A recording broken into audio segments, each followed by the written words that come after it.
Hello, everyone. Thank you so much for joining me today. Welcome to everyone who's coming on. Welcome to all my replay viewers. So glad you guys are joining me today. If this is your first time with me, my name is Keely. I'm the owner of LoveHopeAdventure.com and a blog about the marriage relationship, intimacy in marriage. I blog about ways you can have closer relationships with your spouse and with others in your life. I'm going to turn around my camera so I can talk with you guys. Hello. Welcome. Thanks so much for joining me today. And like I said, if this is your first time with me, my name is Keely and I'm the owner of LoveHopeAdventure.com. And I am definitely focused a lot on relationships. This is something that's really important to me, to have great relationships with people and to build closer relationships with others, whether it's with my spouse, my friends, my kids, or just whoever. And so relationships is very much key in my life. Good morning. Thank you so much that you've come on. I know I'm a little bit later than normal today, but Crystal Payne was talking, and I really wanted to catch her Scopes live, so I kind of pushed it off a little bit because we've kind of been coming on at the same time. So no, I didn't come on at 12:30 because I was still trying to feed the kids and stuff like that. So here I am, a little bit later than usual. So I've been kind of thinking through something, and I don't know where it's coming from necessarily. Guys, I don't know about you, but that fan is driving me crazy in the background. Let me cut that off. See, I don't see that swirling about the entire time. So I don't know about where it's coming from necessarily, but I think I'm just seeing a lot of bloggers talk about, maybe like, I guess maybe like your perfect day, how to be more productive, how to get more done every day, and things like that. And I'm seeing so many moms and people be stressed out about not getting enough stuff done in a day. In fact, I actually have a couple of friends that want to meet with me soon and talk to me about like homeschooling, because I have been a homeschool mom for many years. And I put my two older ones in school for the last 2 years, but I'm bringing them home this year. And I think that homeschooling is wonderful, but it can be very overwhelming. I think that a lot of the things we do can be really great, but it can be very overwhelming because you don't know where to start, you don't know what to do. And I think just general homemaking can become overwhelming. Now, here's the reason why I think that these types of things are overwhelming to us. It's because we have so much free reign in turning these things into what we want them to look like. And sometimes I think we have these really bad expectations of what it means to keep a good home. What does it mean to be a good stay-at-home mom? What does it mean to be a good work-from-home business owner? What does it mean to be a good homeschool mom or a homeschool parent? If my guys that are watching today, this can be the same thing for you. So, because I have I don't really have any confines that I have to stay within. I stay at home with my children. I work from home. I'm a work-from-home mom. I'm a stay-at-home mom. I'm a homeschool mom. And those are my roles. They're not very defined. They are what I make of them. And I think when you have jobs like that aren't that defined, you can have all this pressure put on you that doesn't have to be put on you. So in your mind, you're thinking, well, what does it look like to keep a good home? Well, your idea might be very different than someone else's, but maybe your idea of what keeping a good home looks like is unrealistic for you. So I don't know what you're basing it off of. Maybe you have friends over here that just like have these really beautifully kept homes. Thank you so much for commenting and coming on, Emily. So maybe you know other people that homeschool and you're like, well, good grief, look at how organized they are. Or maybe you know other people that work from home and you're like, look at how much they're earning. They're doing it so much better than me, and this is my standard. And so now you're stressed, right? You feel stressed because your productivity levels don't seem to be as high as maybe someone else. Well, let me tell you something. Everything in life is a trade-off. And I am not saying that you can't be productive as someone else or whatever without letting things go, but you have to make choices. So those people that have the really successful businesses from home, or maybe the really, really beautiful homes or whatever, well, maybe they have let other things go relationship-wise to get to that point. Maybe they have spent a lot of time building their business and no time focusing on their family because they can't do both. So maybe they have a really, really clean house, but it's at the expense of allowing their kids to feel like they can live in the home. Maybe they seem really regimented with their life and really organized, but at what cost? Now, I'm not judging anyone here, and I'm not saying that that is the only way that you can be productive is to put everything else aside. But sometimes I think we want those things and we don't know what it has costed the other person, or we can't have what they're having because we're going to have to make some changes that aren't going to work for us. You know what I mean? And sometimes we look at people who are in a different stage of life or a different phase of life. There is a huge difference between a mom of preschoolers and a mom of grade schoolers. It's a huge difference in what the children can handle and what the moms can handle.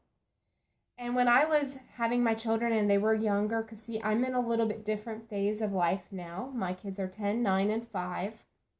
Well, almost 5. My one child is still 4, but he's very mature for what I would think of at 5 because he's got all these older brothers and he's easy to handle and everything. I can get so much more done in a day than what I could even 2 years ago. Even 2 years ago, I was pulling my hair out on a regular basis about things. And because my kids are older and they can help out more in the house, not that they weren't always expected to help out, they were, but like their contribution to the way my house looks is really, really huge. So a couple years ago, my house was constantly a mess. I've always got a pile of dishes and laundry. I still actually usually have a pile of dishes and laundry. I mean, that's just always going to happen. But there's not maybe as many toys in the floor because I've always stayed on my kids, get those toys out of the floor, I'm going to break my neck or whatever. So if someone who comes over to my house who has a preschooler thinks to themselves, oh, I need to keep a house that looks like hers, and why can't I? And I'm failing at this because my house doesn't look like hers.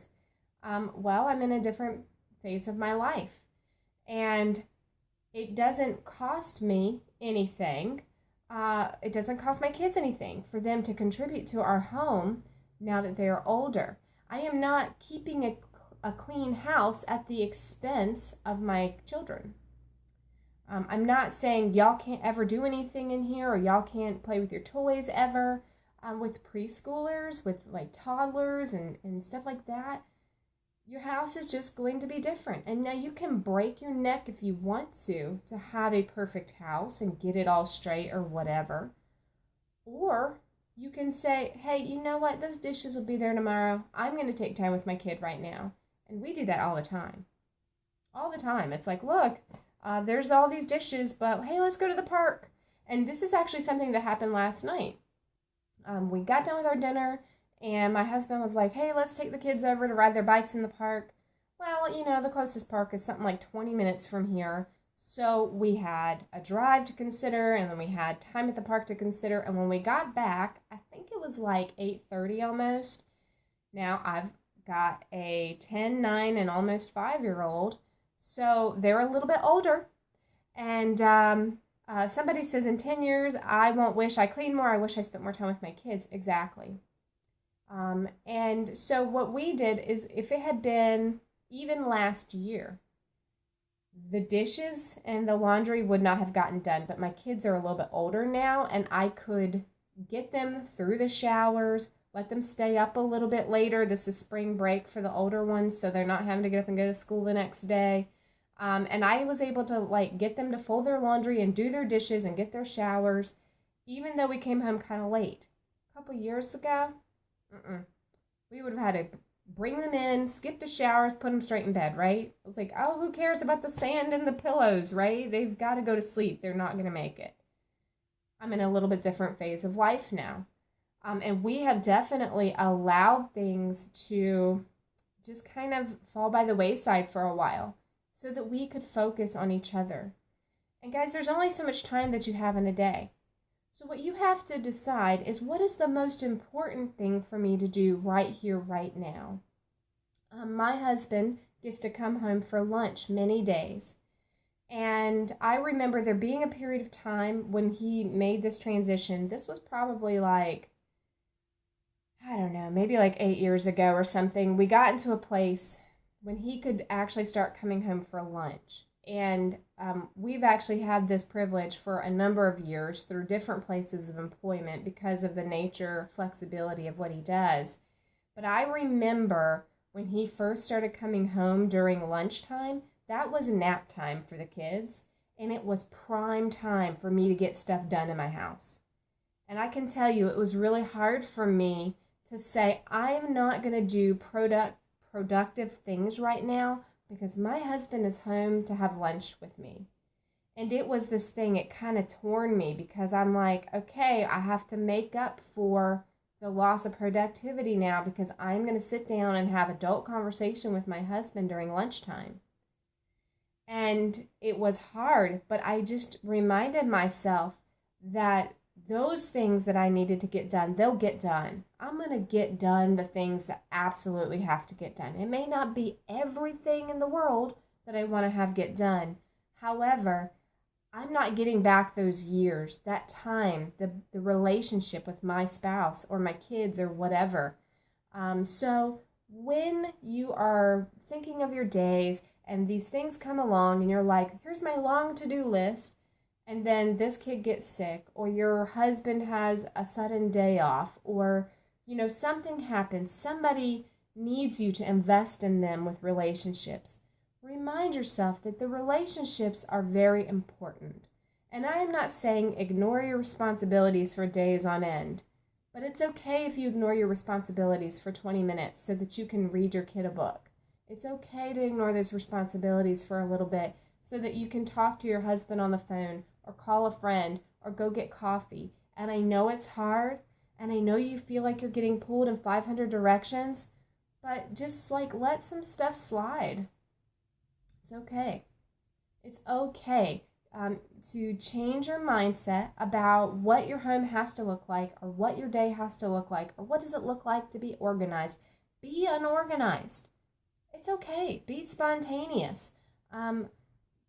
Call a friend up and say, let's go have coffee. I know it's the middle of the day. I'm going to drag all my kids with me. But if I stay in this house for 5 more seconds, I'm going to break something. Well, I've been there.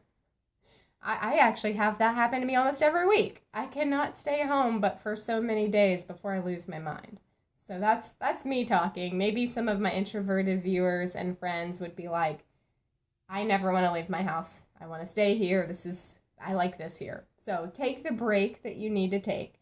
But guys, remember that relationships is why we're here. All the other things that we do in our life, whether it's cleaning up our house, earning money, homeschooling, whatever, all those things, all the things that we do in our life, they are all supposed to help us have better relationships, help foster the relationships that we have. And if you find that the things that are going on in your life is detracting from your relationships to a point where it's damaging your relationship with your kids and your spouse and your friends, then it's time to reevaluate and figure out what can we do, what can we change. And I have personally found that what has to happen is my mindset has to change because, see, I'm the one who has this idea of what the house is supposed to look like. There was a period of time in my life where I just really was trying to build a life where it was like, I want to live the kind of life where my house can be a mess and I don't care. And that kind of life is one where I am so busy, so focused on the other people in my life, my relationships, and investing in people that I don't even see the mess.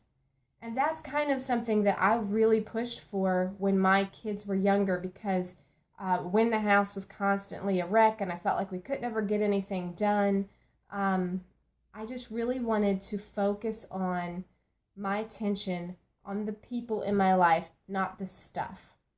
And that's kind of what I've been thinking about this today, and I wanted to share that with you guys because I think we put so much pressure on ourselves to have all our ducks in a row, and I'm just telling you guys, just throw them. Throw the ducks up in the air. Who cares where they land? And spend your time and energy on the things that are going to matter. So thanks for joining me today, and if you want to find out what I've been blogging about, go over to lovehopeadventure.com. I will probably be on around the same time tomorrow unless something changes. I'm headed out of town. We're going to Martinsville races this weekend for the Saturday truck race, so tomorrow might be kind of crazy for me, but I will try to get on, and I hope to see you guys then.